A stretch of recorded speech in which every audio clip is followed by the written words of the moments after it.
Hello, everyone, and great being here in the city of London again. I'll try to give you an update on one of the projects that we're doing in Norway, in Bergen, a project that's very close to my heart, which we call the SLEIPNIR platform, and I will come back to what that means. As Simon said, I have many names. Harris is the easiest way. It's a short version for Charalampos, which is a Greek name, but I live in Norway.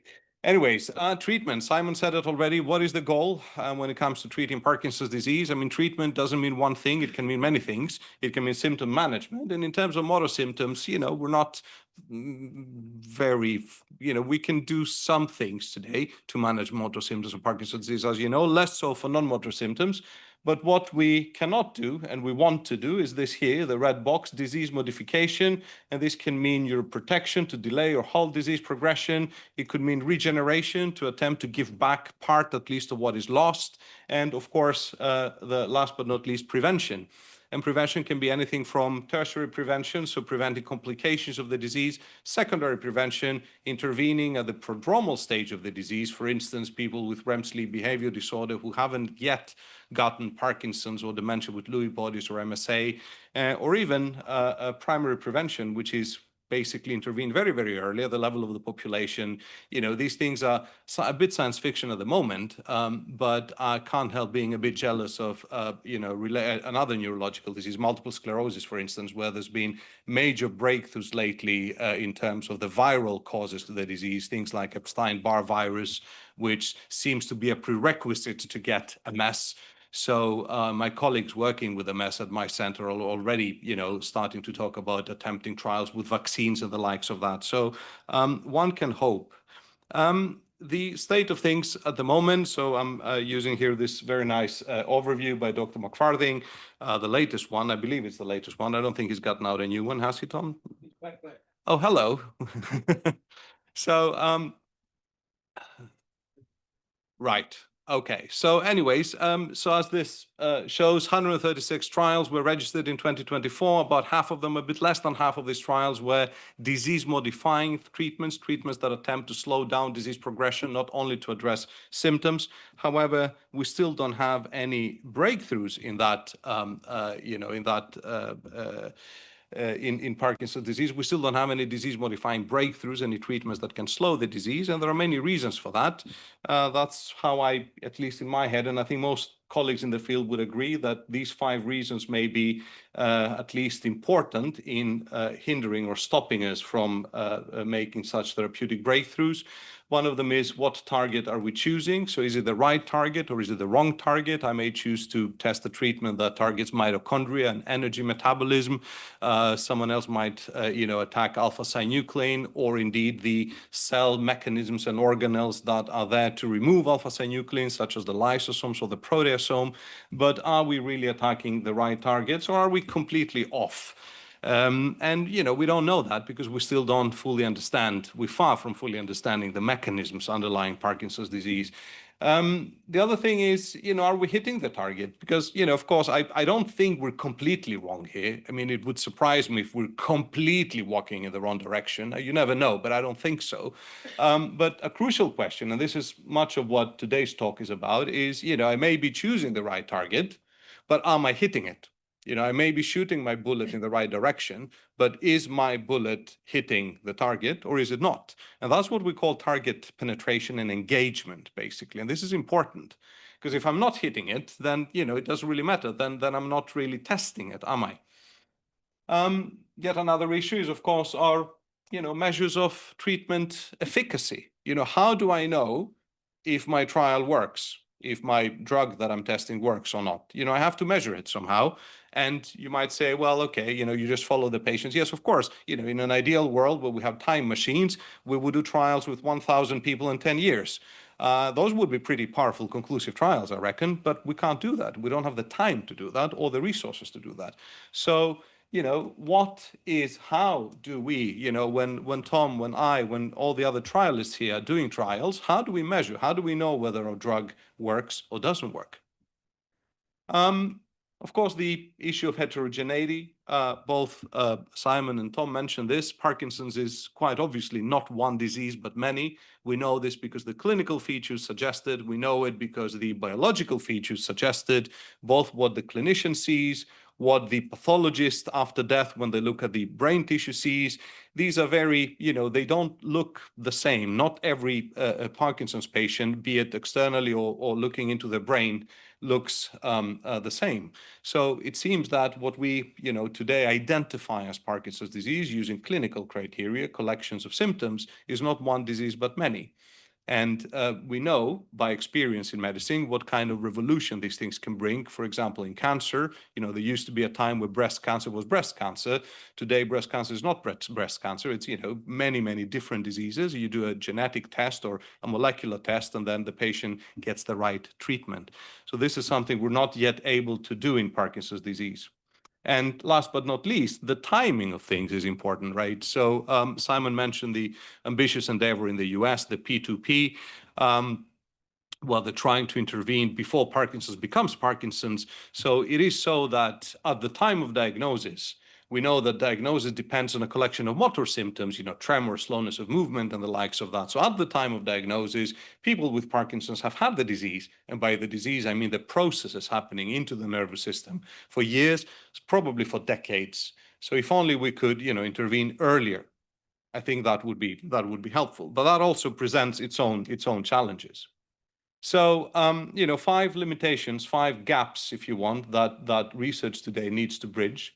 And today I'll be focusing on penetration and engagement, and this is important. What is this? What does it mean? Central nervous system, so brain penetration means, does the treatment reach the brain? And this is not trivial. If it was the liver, most things that you absorb through your intestine and enter your blood will reach the liver. All of them will. But the brain sits behind barriers, shields like the Death Star. It's not easy to get into the Death Star. You have to find the exhaust of the Death Star, where Luke Skywalker plunged with his X-wing. I'm gonna stop talking about Star Wars now. But it's not trivial to get substances across this blood-brain barrier, this barrier that sits between our blood and our brain. And this barrier is there for a reason, right? I mean, we evolved as, bipedal animals, and we were at some point in our history, and several of us still today, used to, whatever we saw in front of us, we used to put it in our mouth and taste it and, find out whether we can eat it or not. And some of these things were dangerous and, at least protect the brain. So the brain sits behind this barrier. And target engagement means that, yes, you may enter, the shields of the Death Star. See, I'm talking about Star Wars again, but make sure that you hit the right target into the Death Star when, you shoot your missiles so that the Death Star explodes. So does the treatment after entering the brain interact with the biological mechanisms that this treatment is intended to affect or not? Because if it doesn't do so, then it likely will not work. And finally, a bit more general term here, does it impact any markers of disease activity? Now, we just agreed that we don't have such good markers of disease activity. We have certain things, though, and I'll come back to this. So this is important. And when we're talking about markers of disease activity today in Parkinson's disease, I mean, this doesn't summarize everything by far, but I think the main pathways that, people doing trials on Parkinson's choose to attack or to target are these 5 here: dysfunction of the mitochondria and bioenergetics. So not just mitochondria, but metabolism, let's say. So, cellular metabolism. Proteostasis, the balance between producing proteins, synthesizing proteins, and degrading proteins. So the cell has to produce proteins to function, but it also has to recirculate things, because otherwise the garbage accumulates. And that's what happens, we think, with alpha-synuclein. So, of course, targeting alpha-synuclein itself, whether treatments that attempt to prevent it from misfolding or treatments that try to clear it after misfolding, although that's pretty hard to do. Inflammation. So this is just a histological image of microglia, the inflammatory cells, the immune cells of the brain, the resident immune cells of the brain. So inflammation is also a target. And, there's been some work suggesting that there may be some acquired damage of the DNA happening inside our nerve cells. So, there are some other mechanisms, of course, in here, but I think most treatments target more or less these processes or processes related to these processes. So here comes now SLEIPNIR. Oh, there we go. Next slide, please. We seem to be stuck. There we go. So SLEIPNIR is the name of our platform trial. We have a small one and a bigger one. This is the small one. SLEIPNIR is a old Scandinavian term or word of this thing here. This was the horse, the mount of Odin. So the father of the gods in Norse mythology, the All-Father, as they called him, he had a horse, and that horse had 8 legs. And that horse was also very fast, having 8 legs. Or at least that's how the Vikings of the time thought about this. So here we're inspired by the fact that this horse, so the symbolism is that the horse has many legs, our study has many arms or legs, and also this horse was very fast. And this is what we're trying to do. We're trying to accelerate breakthroughs. So SLEIPNIR is a phase 2 trial. It's a randomized trial, double-blind, and its primary objective is to test target penetration and engagement.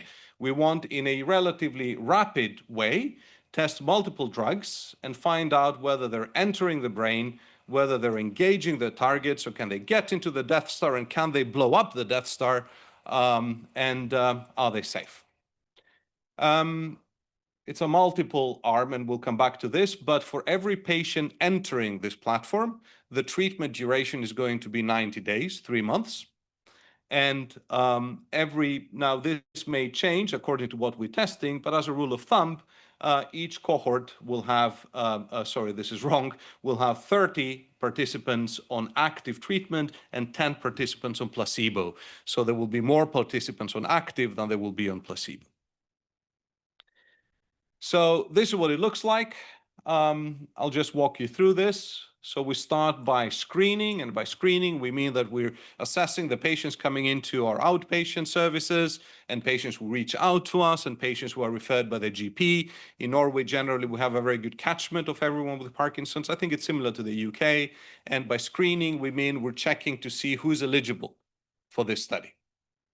And not only are we checking who's eligible for the study, but during screening, we're also standardizing and freezing the standard of care therapy, the dopaminergic therapy, the levodopa, the Madopar or Sinemet, so that we keep it stable during the study so that it doesn't change. But first we optimize it so that it's, the patient is well treated. And then we have, and this is the tricky thing now, we have 2 randomization events. Randomization means that you end up randomly on either active or placebo. In this case, the first randomization event is not between active and placebo. The first randomization event means that the participant is randomly allocated to one of all these contemporary cohorts. So you may end up here in the cohort testing compound 2 versus placebo, or you may end up here in the cohort testing compound 3 against placebo, and so on. That is not blinded. So we know if you're the participant, so it was randomly chosen, but after it was chosen, you know which cohort you are entering, and we know as well. Now comes randomization step 2, which is blinded, so neither we or you will know this. And this is the randomization between the active compound, so the active treatment, or the placebo. And this is 3-to-1. So for every 3 patients, for every 3 people who are ending up on active treatment, only 1 person will end up on placebo. So there's also 2 consent forms for this. It's slightly complicated because of its design. And then there's a 3-month treatment. And after that, there's a last follow-up visit after a few weeks for safety, just to see, how you're doing after you've stopped the treatment. Who's eligible for this? This is only a selection of the main criteria, but these are fairly common. Essentially, we have a broad age range. We have people who may have had a diagnosis of Parkinson's of up to 10 years, in fact. However, their Hearn and Yahr stage, which is the severity stage, must be below or equal to 3. It's pretty liberal. Also because the main endpoints here are biological, so whether treatments get into the brain and work on biology. There needs to be a positive DAT scan or a fluorodopa PET, so positive evidence of loss of dopaminergic neurons in the brain. And because this is a biomarker study, so this is very different from a flagship trial that was recently completed in the UK was the exenatide trial, right? But the exenatide trial was a phase 3, and there you want to be as inclusive as possible, because you want to show that your treatment works, if it works, on pretty much everyone with Parkinson's. Here, this is a biomarker-based platform. So essentially, if you can't undergo a lumbar puncture and if you can't undergo imaging, then we can't call our outcomes or main outcomes. So patients need to be able to undergo a lumbar puncture and they need to be able to undergo MRI. And of course, there's a number of exclusion criteria, and these are also fairly common. So I'm not going to spend going through them. We debated for a very long, this is a bit technical, but we debated for a very long time how much of the exclusion criteria, meaning, conditions that do not allow you to participate in the trial, how much of these criteria should be in the master protocol, which is common regardless of which treatment cohort you end up in, and how many will be specific to each treatment. And there are reasons why we try to highlight a few common things, like, if you have arrhythmias of the heart, if you have, certain infections, if you have certain liver and kidney conditions, then you're universally excluded from the trial. And we can come back to this. So this is just a recap of this two-step randomization. Again, this is important, that's why I'm repeating it. So the first step is randomization to which cohort, so which compound or placebo, and the second one is between active compound and placebo. And I said that when you reach the second step of randomization, the ratio is 3-1. So for every 3 people on active, 1 person will be on placebo, as a rule of thumb. But this might change depending on several things, depending on how many cohorts we have running at the same time, and also depending on whether at some point we test a compound that has specific inclusion-exclusion criteria. There are reasons for this, and I'm not going to get into this for now. We can take it afterwards under the discussion and the questions, but essentially this second randomization step will be dynamic. It can change, it can vary, depending on the state of the trial, so that we can accommodate as many different types of treatment as possible. This is what the schedule of activities looks like. So again, I'm not going to go in detail. This is just to show you what kind of activities, what kind of examinations and tests people participating in this trial would be undergoing. So obviously there will be clinical examinations, so neurological examination, physical examination, listen to your lungs, your heart, check that you're doing okay. Some vital signs, blood pressure, pulse, EKG, safety blood samples, of course, if it's a woman of fertile age, pregnancy test before they enter the trial. All the usual suspect will do the MDS-UPDRS, which is the clinical severity of Parkinson's disease. And again, this is not a trial that can show you any, disease-modifying effect in 3 months, but it's important to know whether one of the treatments we're testing, one, it improves the symptoms via symptom-modifying effects. That's important to know. And secondly, whether it worsens the symptoms, because some of the compounds tested here could do that too, and that's very important to know. We will have digital endpoint. We will have actigraphy, so the same kind of technology that was used in the exenatide trial. And again, it can be debated whether this is useful in a 3-month trial, but we can come back to this. And importantly, there will be imaging, and the imaging will be functional and molecular imaging according to what compound we're testing. And also there will be a lumbar puncture and collection of cerebrospinal fluid, as well as blood and other biosamples or biospecimens to assess, whether things are entering the brain and do their job there. I mentioned that the dopaminergic treatment, so the Madopar or Sinemet people are using, will be standardized during screening. And there is an algorithm that we follow to do that, and I'm not going to go through this. So suffice it here to say that during screening, we will make sure people are on optimal treatment with levodopa, with madopa or Sinemet, for example, and then this will freeze for the 3 months. I mean, it's a very short period of time, so we don't anticipate any problems. And this is a wonderful, beautiful painting by Kandinsky. And why am I showing Kandinsky here on this particular slide? Because why not?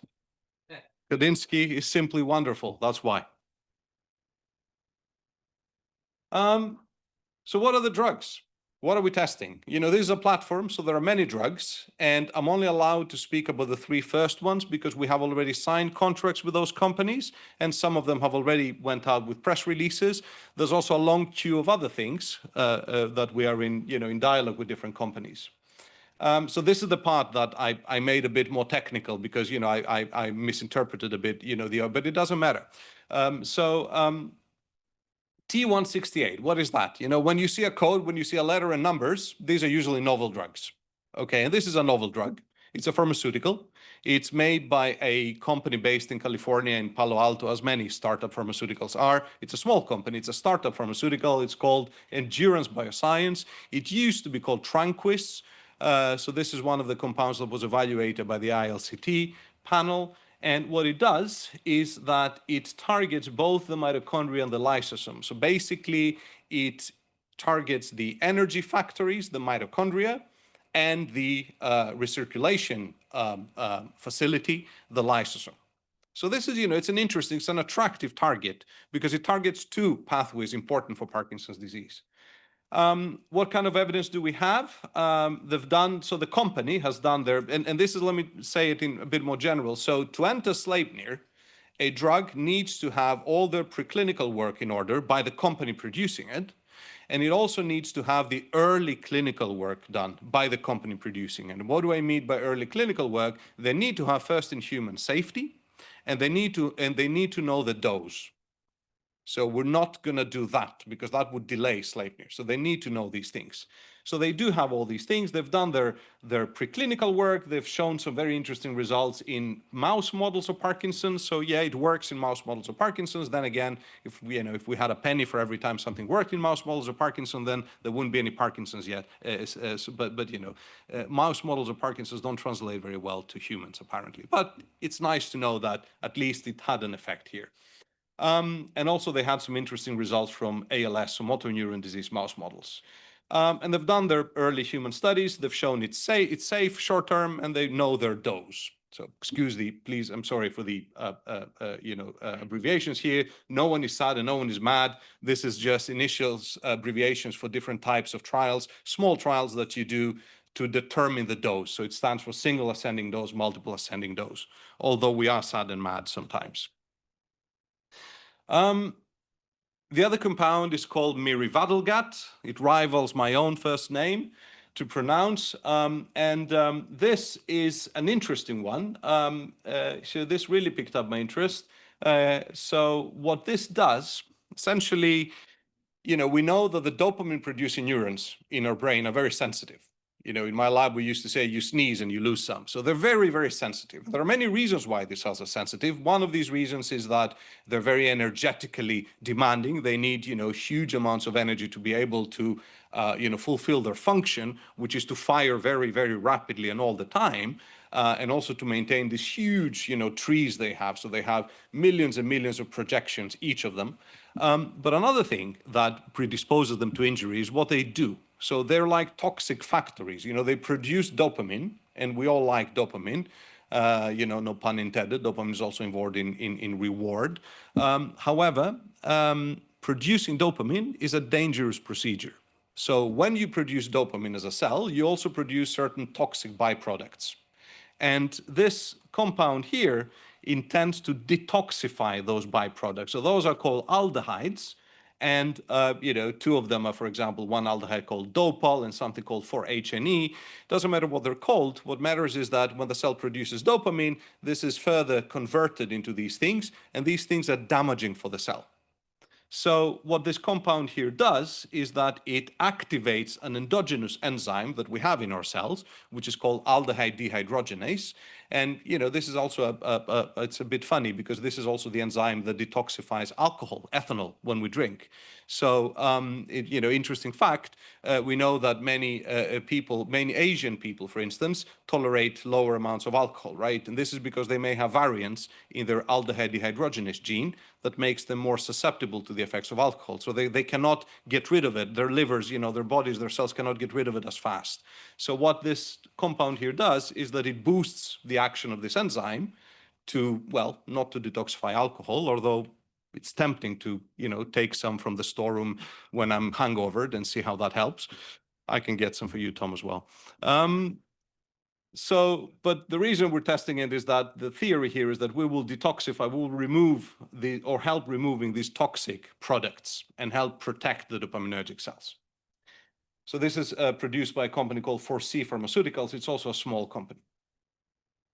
And the third one is a combination treatment, actually. And Simon already mentioned that we have done several trials with NAD, so nicotinamide adenine dinucleotide, NAD or NAD augmentation therapy. And indeed we have. We've published some phase 1 and 2A trials, and we've just finished the phase 3 trial with 400 patients. We're currently analyzing the data. So yes, I will very soon know what it shows, and hopefully by early next year, as Simon said, so will everyone else. So this is a combination treatment. It combines nicotinamide riboside, NR, which is the compound that we have just tested in a phase 3 trial. Don't ask me what it shows yet. And so this is a proven compound, biologically speaking. We know it has good biological effects. Whether it helps at all with Parkinson's, I don't know. I'll be able to tell you that in a few weeks. In combination with something called pterostilbene, and this is another natural compound which acts in synergy with NAD to potentiate the things that we think are beneficial effects of NAD. Okay, so the theory is good. Whether or not it helps in real life, we have no idea. This is why we're doing trials. So again, what is the evidence here? There is a huge body of preclinical evidence here for NR, and there is some preclinical evidence suggesting that when it's combined with PT, it may be more potent. And then for NR, we have published trials showing that it enters the brain, showing that it engages multiple pathways, related to Parkinson's. And we're, like Simon said, or as I just mentioned, we're about to read out the NOPARK trial.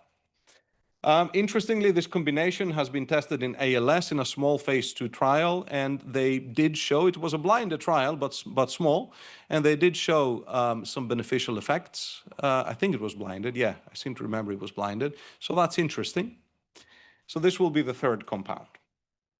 Now, what are we measuring? Again, this is an eternal problem in this field. What are we measuring? How do we know if our treatments work or not?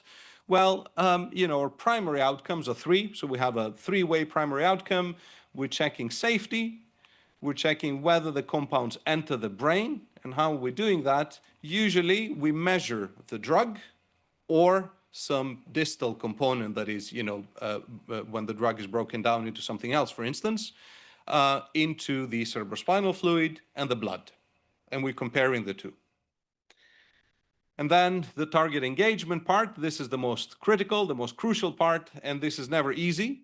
In fact, for some compounds, it's very difficult to do. For other compounds, it's easier to do. In this particular case, to do an example, this particular compound, the T168, is supposed to boost your energy factories, your mitochondria, and your recirculation facilities, your lysosomes. And these are things that can be, to some extent measured. So for instance, we will do some imaging to measure energy in the brain using MR technology or MRI technology, not to visualize the brain, but using the same physics, the same technology to measure the concentration of certain substances, which are the so-called high energy intermediates that, our cells use. And then there is a long list of so-called secondary and exploratory questions. So, these are not the primary, but in this particular trial, they may be just as important because this is a very exploratory design. And again, I'm not going to go into the specifics and the biology here, but we're looking at all the ways that we can to measure both specific effects. So in this case, it would be mitochondrial markers and lysosomal markers, but also a bit more, let's say, disease activity markers. Now, we don't have any good disease activity markers, but there are certain things we can do. For instance, we're using imaging to assess the brain metabolism. There are ways to analyze this, which may or may not measure disease severity in Parkinson's. These are all debatable things. We're looking at certain markers in the cerebrospinal fluid, which may or may not measure, the neuronal, the nerve cell injury that is happening in Parkinson's. And at the same time, we're also trying to, so, of course, we're doing this to find out whether the drugs work. But at the same time, because as I just said, we don't have good outcomes, we're using this data, we will be using this data to try and improve existing outcomes, or maybe even come up with new ones. So the bank of biofluids and the clinical data collected, they will be analyzed by us, but they will also be made available to the community. So, if Tom has some scientific questions that he could answer in this biospecimen, then he can help himself and take these samples and analyze things so that potentially we can also improve the outcome measures that we have. I'm not going to go now into the specifics of the three compounds. I'm just going to say that in the analysis, what we're doing here is we're comparing whatever happens. And in fact, this is easier to show when we see the trial design. So basically what we're doing here, right? So what we did is we wanted it to be more ethical. We wanted to have more people on active than on placebo, but there's a price to pay. Because when the time comes to analyze and to compare, then I'm sitting with 30 people on active and only 10 people on placebo. And this can compromise my statistics, what we call power. So how do we solve this? We solve this by pooling together the placebo, because placebo is placebo, right? So what we're doing is I'm comparing now the 30 people who are in here and received active drug to the 10 plus 10 plus 10 equals 30 people who received placebo across the three cohorts. So I'm pooling them together. Now, this is okay, and we've had several discussions with the regulator, the Norwegian regulator, NOMA, Norwegian Medicines Agency. They've been very helpful with this. But initially, we hoped the regulator would allow us to pool together placebo that overlaps and placebo that may not overlap. The term for this is contemporary and non-contemporary placebo. Well, the regulator put the foot down and said, non-contemporary, what? No.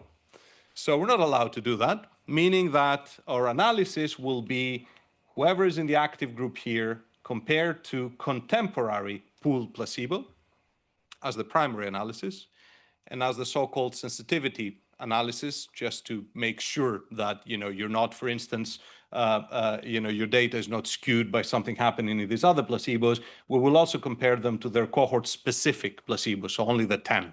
But there, it doesn't matter to have a significant p-value, just so we see the same trends, let's say.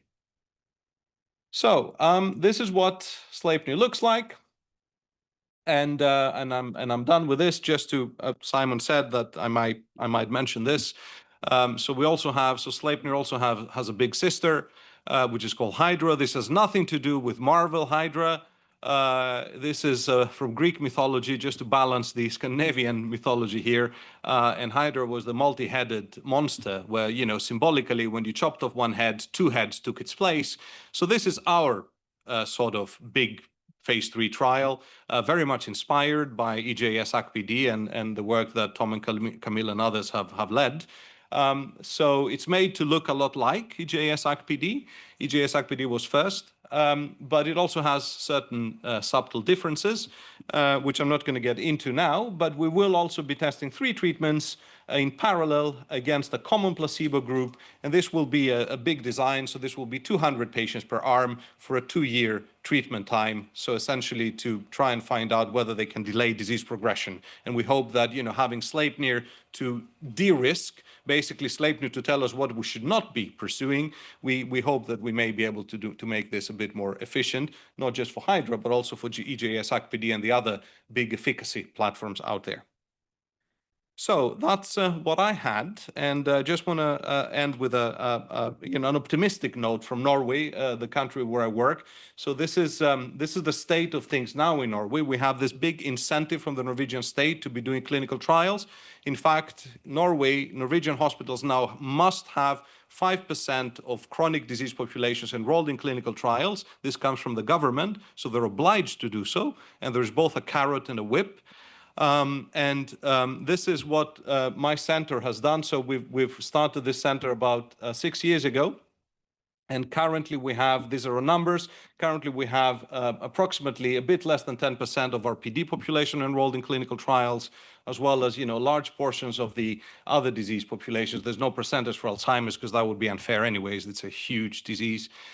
So Norway really has the ambition of becoming a trial nation. Just to mention one example, all travel and accommodation costs to participate in clinical trials are covered by the Norwegian state. And now we are discussing with the health minister that they will, and most likely it will pass, to give to the hospitals this reward system for every research patient they enroll in trials to get, some extra money back.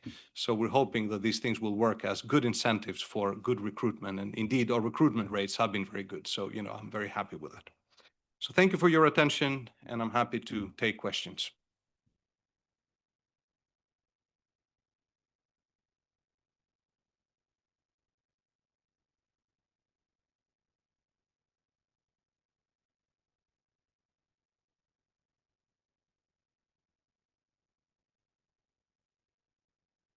Tom.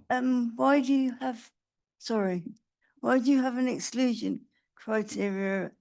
Why do you have an exclusion criteria of the age that you have?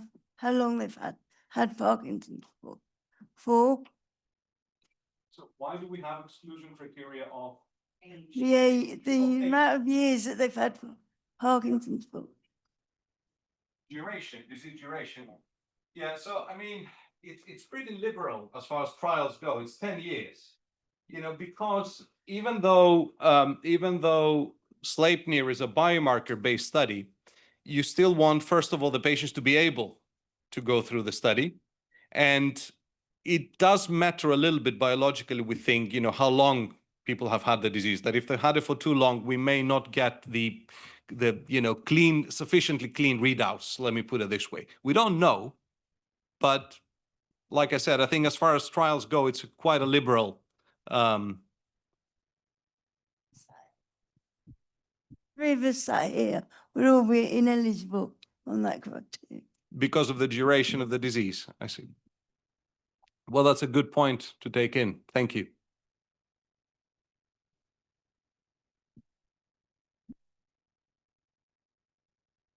This is not a meeting for me, so sorry. Other people should ask questions about it. Thank you for the work you're doing. Do you have a view on commercially available NAD plus supplements that you can buy, like True Niagen and precursors NMN? Yes, just wait a few weeks. I always say that. So, the phase 3 is done. We're analyzing the data. We will come out with, an announcement fairly soon. It's not a matter of waiting for a year. It's a matter of waiting for a couple of months, and then we'll know whether it helps or not. So I would advise caution until we have looked at the data. NAD in high doses, is not necessarily safe. So would advise caution. Thank you.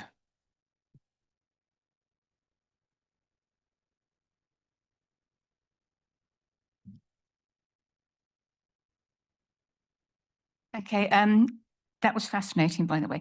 SLEIPNIR is obviously using pharmaceuticals, looking for a cure with pharmaceuticals. How do you rate the importance of pharmaceuticals nowadays with the increases in stem cell research and genetic research, like Elon Musk, for example? Yeah, I mean, that's an excellent question. So I think stem cell research is tremendously important. It's still early days, but we have seen some, encouraging results recently. And, it has to take its path. So it can't cross paths with SLEIPNIR. So we couldn't add stem cells to SLEIPNIR. It would be a completely different design. And the same goes for genetic therapy. I think that is, it's fascinating, and we need to support it and see it continue on its path. But it's, Sleipnir's design it's not easy to combine these things, especially things that require, brain surgery or injections, so they wouldn't be part of Sleipnir. Generally, the success rates, pharmaceuticals versus the nuclear therapies. Which do you think is going to be most successful? It is very hard to say. So the question was, the pharmaceuticals versus the non-pharmaceutical therapies, let's say cell-based therapies. I don't know. I think the honest answer is I don't know. Also, you have to remember that they're targeting different aspects of the disease, right? So a neuroprotective therapy, an ideal neuroprotective therapy, should slow down neuronal degeneration and loss throughout the brain. Whereas the stem cell therapies, that at least the ones that are being tested today, aim only to replace the dopaminergic, the dopamine-producing cells. So these would still not prevent, progression of the disease in other aspects. So dementia, for example, autonomic dysfunction. So bearing in mind that both the UK and Norway are outside of the EU, do you have any thoughts on the pros and cons of that in terms of drug regulation and trials regulation? And is there anything that we can learn from Norway in this country? Why? I promised myself I wouldn't be political in this one. My comms department has instructed me very strict. No.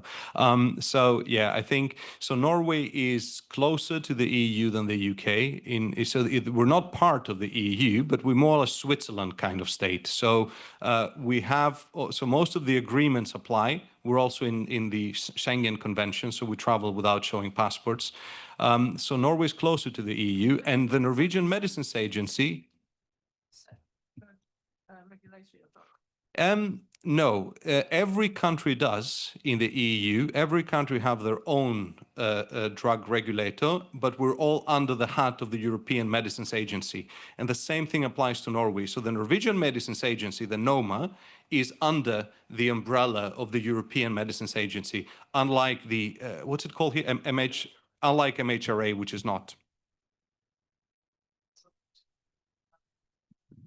So the MHRA is actually aligned with the Norwegian regulator, along with the Singaporean, and they're Canadian and Australian, I think, and they have their own working groups so that they align as much as possible. I did not know that. Yep. Very useful. Thank you, Alan.